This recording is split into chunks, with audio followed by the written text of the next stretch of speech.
Welcome. In this video, we are going to see about metallurgy.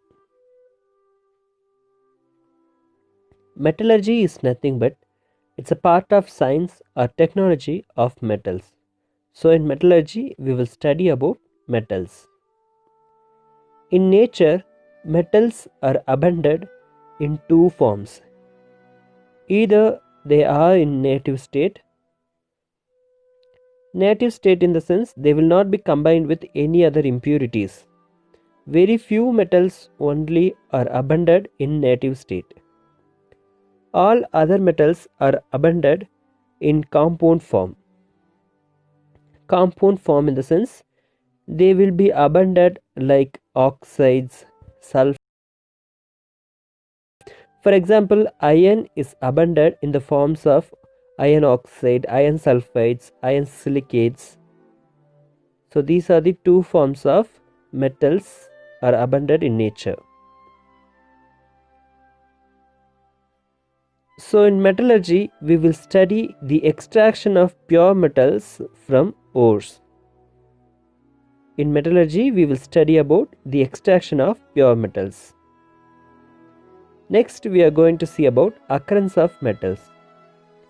In periodic table, group 1 and group 2 elements are called as metals because, as we know already, first group elements are called as alkali metals and the second group elements are called as alkaline earth metals. First group and second group in the sense they are belonging to S block. So S block elements are metals in periodic table. Pure metals have some peculiar properties. Pure metals have some peculiar properties like they are shiny and malleable. So we know what is shiny, but we may not know what is malleable. Malleable in the sense pure metals can. So where this process occurs, workman would be right. So this property of metals, but in nature, as I told you already, very few metals are abundant in native state. All other metals are abundant in compound form. Due to that, having different properties, they will be having different properties than the respective pure metals. So this difference is due to which are having different properties ores ORES. So pure metals will be extracted from these ores only. So in periodic table, S block elements are metals. Pure metals have shiny and malleable properties. Different properties of ores is due to impurities. Next, we are going to see about minerals and ores. Let's see first about minerals. So minerals are naturally occurring substances and they may contain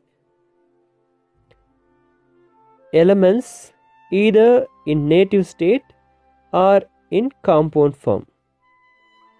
Native state is also called as free state because without any impurities, or in compound form. Compound form in the sense, as I told you already, sulfides, oxides, etc., silicates and all. Okay. And also the amount of metals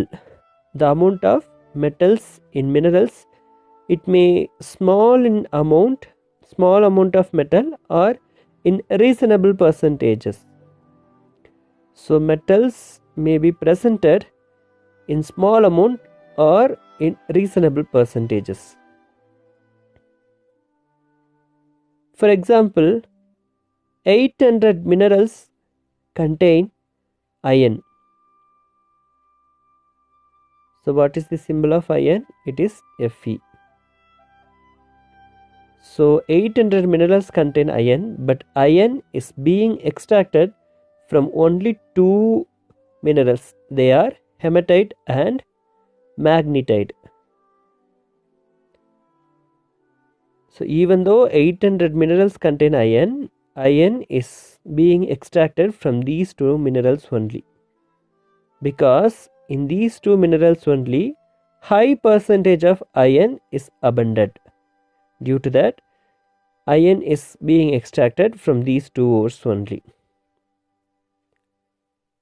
So minerals which are having high percentage of metals,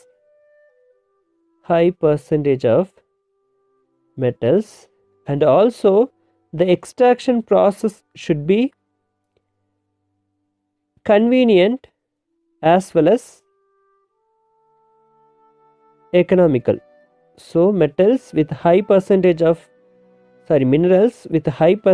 metals, and the extraction process should be convenient and economical. So what is convenient? Convenient in the sense the process should be easy process.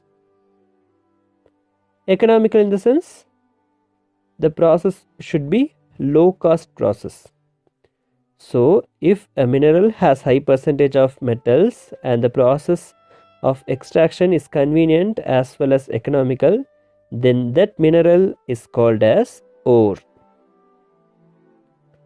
So even though 800 minerals contain iron, hematite and magnetite are called as ores of iron.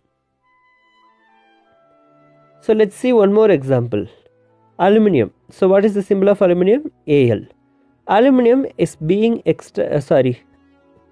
the minerals of aluminium are bauxite and china clay. So these two minerals contain aluminium. So these two are called as minerals of aluminium. Even though these two minerals contain aluminium, aluminium is being extracted from bauxite only, not from china clay, because the process of extraction from china clay is economically high, which means very high cost is needed to extract aluminium from china clay. So bauxite is the ore of aluminium, but bauxite and china clay both are minerals of aluminium. So minerals are naturally occurring substances. They may contain metals in free state or in compound state. So the metal may in small amount or in reasonable percentages. So even though 800 minerals contain iron, hematite and magnetite are ores of iron. So minerals with a high percentage of metals and the process of extraction is convenient and economical are called as ores. That's why we are saying that all ores are minerals, but all minerals are not ores, because minerals with a high percentage of metals and the extraction process should be easier as well as low cost process. Then only it is called as ores. Due to that only we are saying that all ores are minerals, but all minerals are not ores. Next we are going to see about metallurgical process. In metallurgical process there are 3 steps. So in this video we are going to see about only concentration of the ore. So first, concentration of the ore. So let's see what is concentration of the ore. Now we are going to see about concentration of the ore.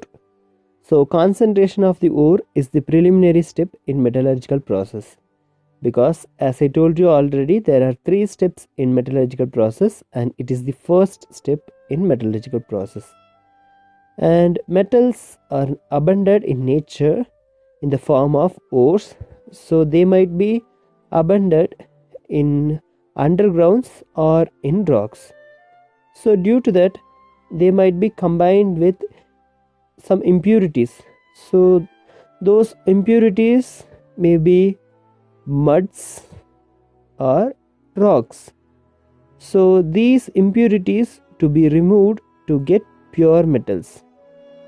So these are called impurities. In metallurgy, these kind of ores are called as gangues. So hereafter we will use this term gangue instead of impurities. So in nature, metals are abundant in the form of ores because they are combined with gangues.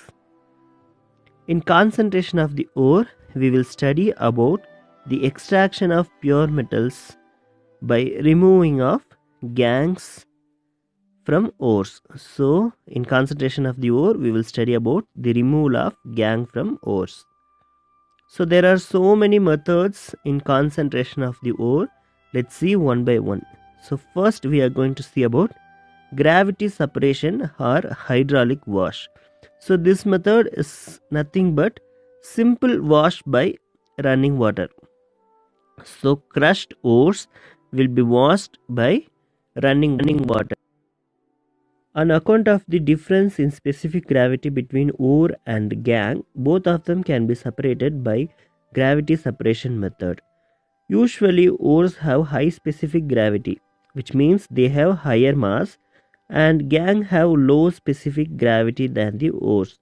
Due to this difference in specific gravity, both of them can be separated easily by gravity separation method. And also for this method, finely grinded ores to be used. Then only gangue will be separated by ores easily. And also this method is apt for ores which are abundant in native state.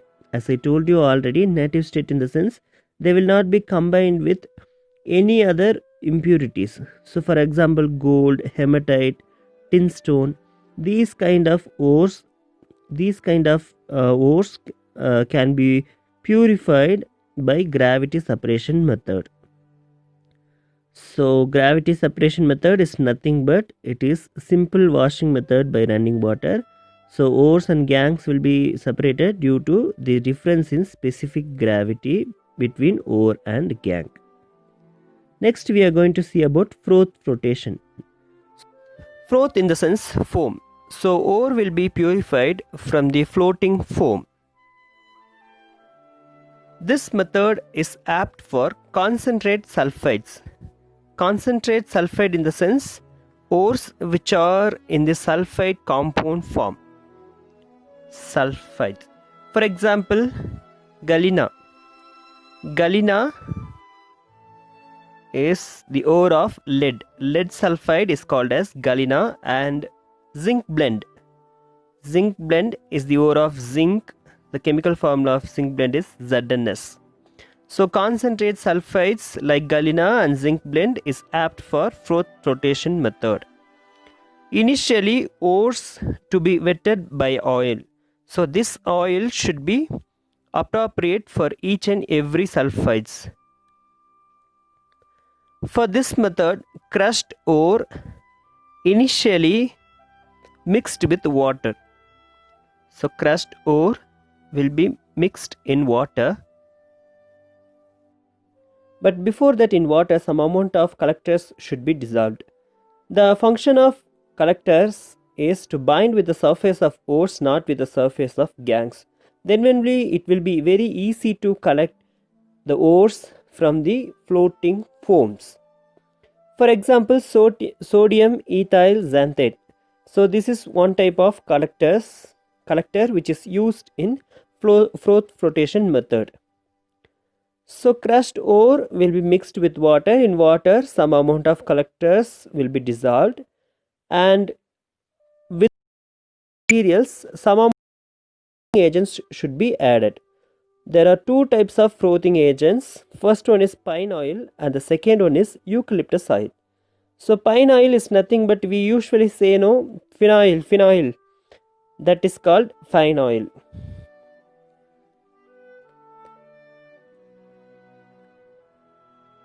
So froth will be generated by blowing air. So froth will be generated by blowing air.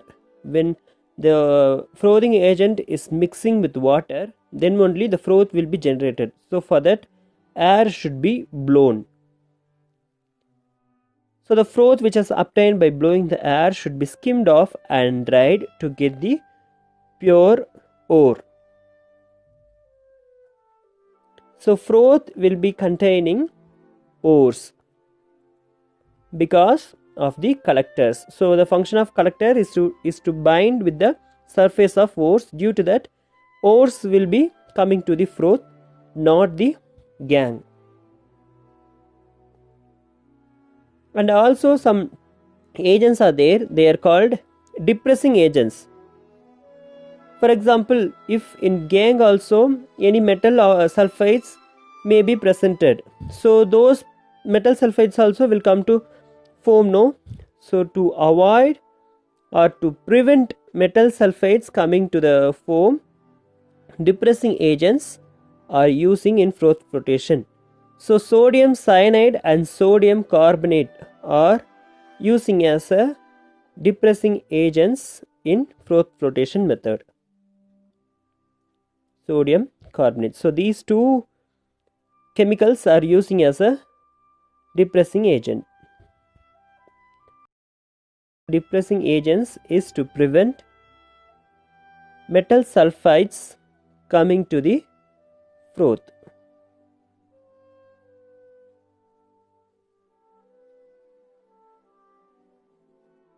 Let's see with an example. Now we are going to see how zinc sulfide is prevented by depressing agent not to come to the froth. So the chemical formula of zinc sulfide is ZnS, and it is going to be reacted with sodium cyanide, which is one of the depressing agents. In this reaction we will get a zinc cyanide complex. So zinc cyanide complex is water soluble complex. Due to that, this metal sulfide will not come to the froth. So froth flotation method is apt for concentrated sulfide ores. Initially ore will be wetted by oil, and that crushed ore will be added with water and frothing agents. So froth will be generated by blowing air. In that, froth should be skimmed off and dried to get the pure ores. So depressing agents prevent metal sulfides coming to the froth. That's all about froth flotation method. Next method is leaching. So in leaching method, initially ore will be dissolved in an appropriate solvent, suitable solvent. In that solvent, ore alone should be soluble. Gangue should not be soluble in that solvent. So ore should be soluble in that solvent. Impurity, that is gangue, should be insoluble in that solvent. Then only it will be very easy to separate gangue from the ore. So initially ore will be dissolved in that solvent and it will be formed as a salt complex which is soluble in water. So soluble salt complex. So this method is called as leaching.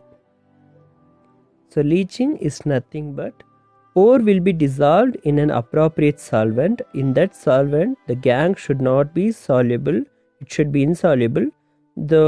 After dissolving, the ore will be formed as soluble salt complex. This method is called as leaching.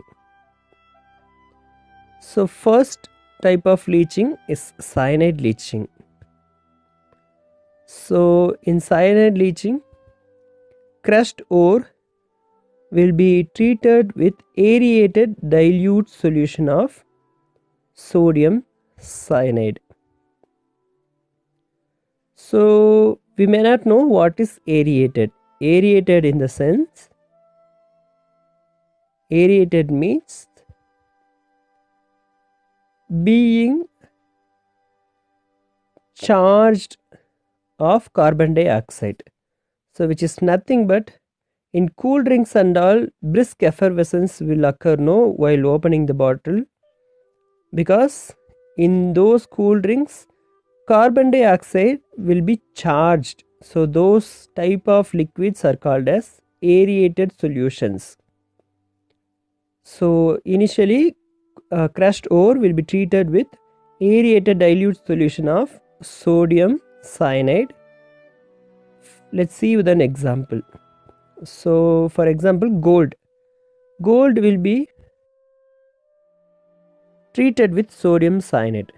So in this reaction we will get cyanide complex as the product. Cyanide complex. So let's see how this chemical reaction is taking place in this method. So Au is the symbol of gold. So initially gold will be in solid state. So this HCN minus is nothing but this is aerated solution of sodium cyanide. So it is in aqueous medium. Along with this, oxygen gas and water will be added. So in this reaction we will get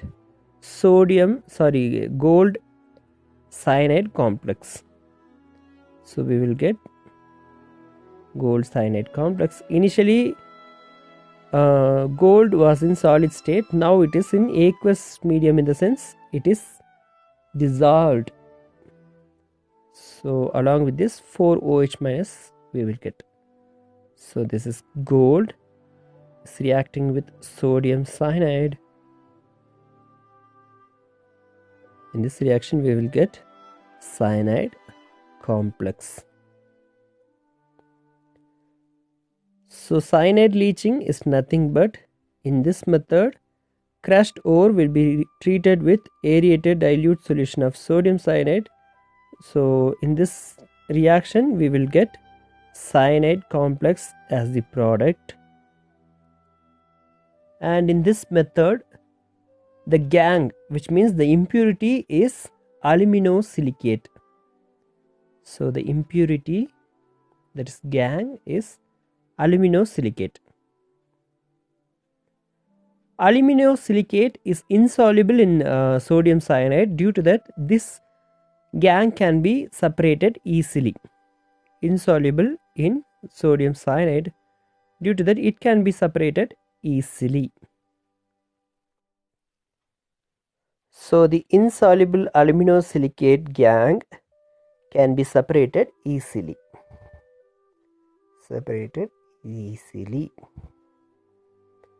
Next we are going to see how to recover gold from the cyanide complex which has formed in the above reaction. So that cyanide complex also can be called as deoxygenated leached solution. So this solution which has formed in the above chemical reaction, that is gold cyanide complex. And this solution will be treated with zinc. So while treating with zinc, we will get solid gold. So initially the deoxygenated leached solution, that is gold cyanide complex, which is in aqueous medium, is treated with zinc, which is in solid state, and in this reaction we will get zinc cyanide complex, which is in aqueous medium, and gold in solid state. As the gold is in solid state, that gold can be separated easily. And also the gold which has formed in this reaction is in zero oxidation state. There is no plus or minus above gold, right? So the gold which has formed in this reaction is in zero oxidation state. And also this recovery method is called as cementation. So this is how the gold can be separated from the deoxygenated leached solution. Next method is ammonia leaching. So ammonia leaching is apt for nickel, copper and cobalt. So for these three metals only, ammonia leaching is apt. So initially crushed ore will be treated with aqueous ammonia. So in this reaction we will get metal ammonia complex, and this reaction should be occurred under suitable pressures. So in this reaction complex will be formed. So complex in the sense metal plus ammonia complex will be formed. So for nickel, this is the complex which will be formed in ammonia leaching. For copper, this is the complex which will form in ammonia leaching, and for cobalt, this is the complex which will form in ammonia leaching.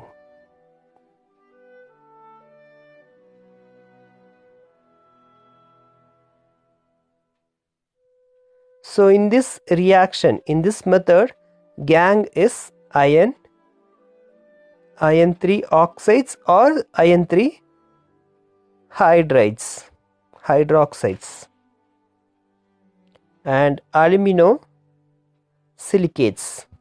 So these are the gangs in ammonia leaching methods. So ammonia leaching is suitable for nickel, copper and cobalt. While treating with aqueous ammonia, we will get metal ammonia complexes. Next we are going to see about alkali leaching. So in this method, crushed ore will be treated with aqueous alkali. So while treating ore with aqueous alkali, we will get soluble complexes. So this method is apt for bauxite. What is bauxite? As I told you already, bauxite is the ore of aluminium. So bauxite will be heated with sodium hydroxide under suitable pressure. So it may be heated with sodium hydroxide or sodium carbonate. So in this reaction should be occurred the temperature between 470 Kelvin and 520 Kelvin, and the pressure should be 35 atmospheric pressure.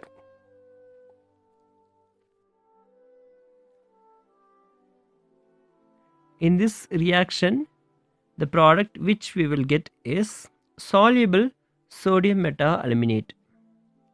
Soluble sodium meta-aluminate. And also gang which is formed in this reaction are iron oxides and titanium oxides. Iron oxides and titanium oxides. So these are the gang which will form in alkali leaching method. Okay, let's see how the chemical reaction is taking place in this alkali leaching method. Al2O3 is the chemical formula of bauxite. So bauxite is treated with sodium hydroxide and water. Sodium hydroxide and water. So in this chemical reaction, we will get sodium meta-aluminate as the product. Sodium meta-aluminate, which is soluble product. Sodium meta-aluminate. So alkali leaching method is nothing but, in this method, ore will be treated with aqueous alkali. So in this chemical reaction, we will get soluble complexes. So bauxite is heated with sodium hydroxide. In this method, we will get sodium meta-aluminate as the product. So for this reaction, temperature should be 470 Kelvin and 520 Kelvin. Pressure should be 35 atmospheric pressure. And this hot solution, because the temperature is 470 Kelvin to 520 Kelvin, this hot solution should be decanted, cooled and diluted. So in first step decantation, second step cooling, third one is dilution. So this order should not be changed. So first one is decantation, second one is cooling, third one is dilution. After diluting, the solution should be neutralized by passing carbon dioxide. Solution should be, why we should neutralize the solution?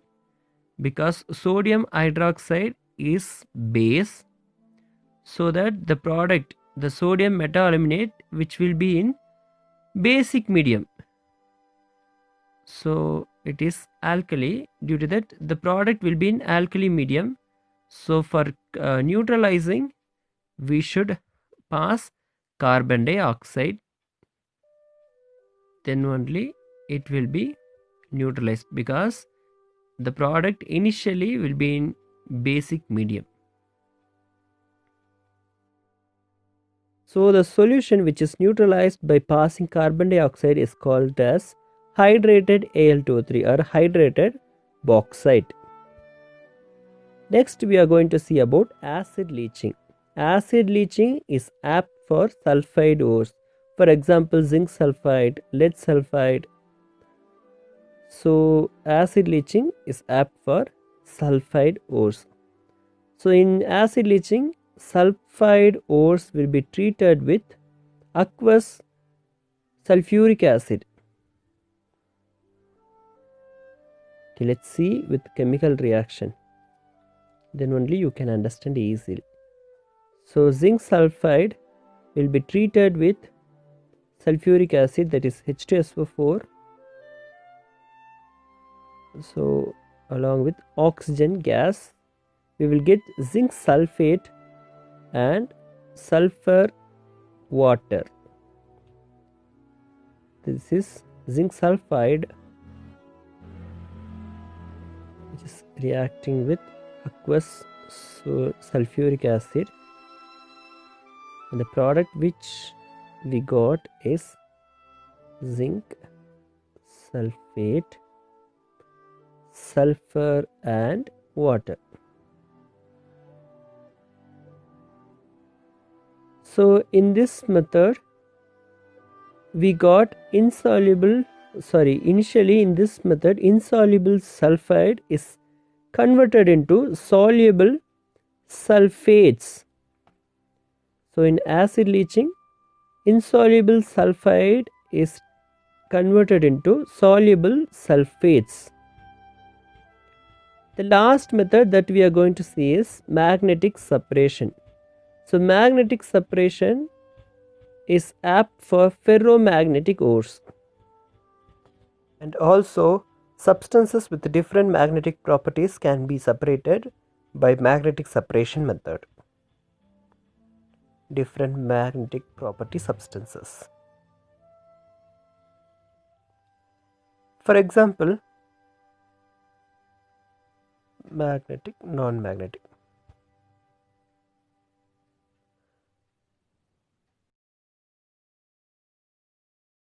Ore is magnetic, non-magnetic. It can be vice versa. If gangue is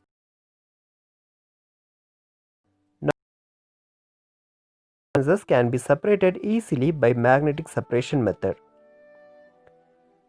In this method, initially a conveyor will be rolling on two rollers. Conveyor belt will be rolling on two rollers. Out of these two rollers, one will be fixed with magnets. This roll